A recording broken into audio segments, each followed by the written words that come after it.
So I'm going to create the worst business analogy in the history of business analogies. So we're looking after some French sheep, and I got London with me here, and she has a bottle. And I'm actually going to make the point here that, so let me try and turn this around a minute, because that's what would help if I actually know how to do that, which I don't. So all the sheep are over there, and so she's trying to get one of them to come over to take milk right now. Now here's the thing, the rest of them are not going to come over. They're all sheep, but like they have different interests, and I want people to think about that in terms of businesses. You know, we kind of think of our audience as this kind of static sort of lump of people, for want of a better word, but the reality is that every single one of them is different. They all have a personality, and believe it or not, apparently so do sheep, which is something I've learned this month.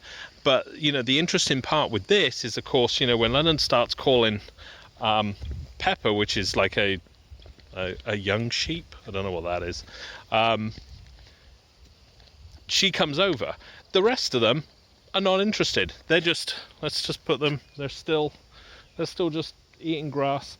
Now later on, when we bring out sort of the hay to feed them, all of the older ones will come. Different message attracts a different people. So I kind of just, like I said, probably the worst analogy in the history of analogies for businesses, but I think it's a really good point to make, that when you are advertising and you are trying to engage with your customers, understand that they're all different.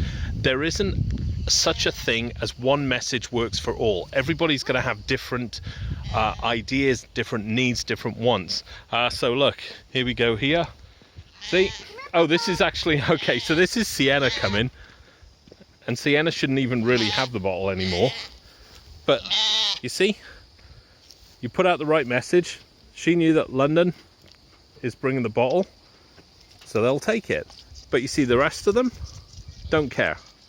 Not in the slightest, because the message is wrong for them. And so later on, when the message, in sheep's case, would be hay or grass, whatever it is, they all come, and the babies are not so bothered. So understand your audience, understand what motivates them, and that is going to help you so much better to engage with people.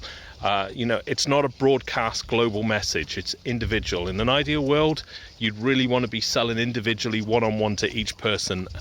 But, you know, in this day and age, you've got to understand that each message has to be different for a different group of people. All right, thanks. I guess the other thing to actually say as well is how bad of an analogy was this for using sheep in a business analogy? So leave it in the comments below and try to be kind. Thanks.